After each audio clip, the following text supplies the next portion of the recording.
দেখ তুই আমার কাছে টাকা পাস, আমি 2-1 দিনের মধ্যেই তোর টাকা দিয়ে দেবো, কিন্তু ভাই আমার সাথে ফাজলামি করিস না, আমার বউ আমাকে ফেরত দে।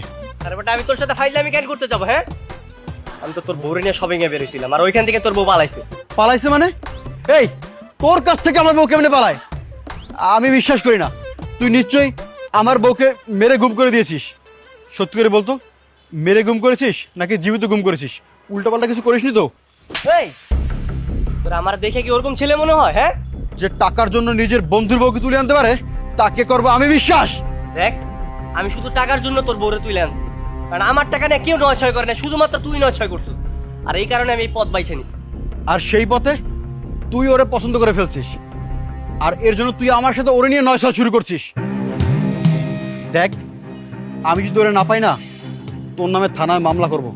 থানায় গিয়ে বলবো তুই আমার বউকে মেরে গুম করে দিয়েছিস। তোর বউ? এই তোর বউ কিসের রে? হ্যাঁ, তুই কি এখনো বিয়ে করছিস? তুই তো এখনো কবুল বলস নাই। তাতে কি? ও এবার ভালো করে বুঝতে পেরেছি, তোর টাকা না দিতে পারলে তুই ওরে বিয়ে করবি না, এই ধান্দা করেছিস। টাকা না দিলে কি হবে সেটা সময়টা সময় বলে দিবে। এখন যা, তোর বউকে আমি খুঁজে বের করব। যা। আমি যাচ্ছি, তবে কালকে টাকা নিয়ে আসার পর যদি ওরে না পাই না, তোর কিন্তু খবর আছে অবি।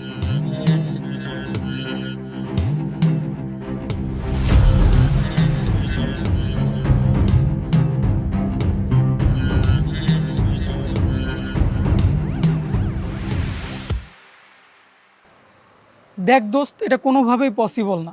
এমনি মনে কর আমার বাসার মধ্যে খুব ঝামেলা চলতেছে, তুই একটা মেয়ে মানুষ, এখন যদি তোরা আমি বাসায় নিয়ে যাই, আমার আব্বা আমার টুকরা টুকরা করে নদীর বাসায় দিবে। দোস্ত আমি এখন কি করবো বল? তুই তো খুব ভালো করে জানিস আমার সৎ ভাবি কেমন। ও তো না পারে আমাকে রাস্তায় বিক্রি করে দেয়। আচ্ছা তাহলে এখন কি করবি? তুমি শাড়ি পরা মেরে দেখছো? না ভাই দেখিনি তো।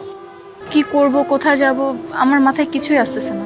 আচ্ছা তুই একটা কাজ কর, সৎ ভাই হলো তো ভাই, তুই একটা ভাইকে ফোন দিয়ে দেখ, সব ঠিক হয়ে যাবে। তুই কি পাগল হয়েছিস? আমি আবার ওই বাসায় ফিরে যাব? এর থেকে তো আমাদের ওদের বাসা অনেক ভালো। ওর বাবা মা আমাকে অনেক আদর করে।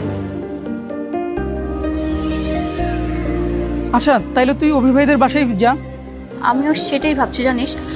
আসলে আমি ওকে যতটা খারাপ মনে করেছি, অভি আসলে অতটা খারাপ নয়। জানিস আমি এতদিন ধরে ওদের বাসায় রয়েছে, আমি আজ পর্যন্ত কখনো দেখিনি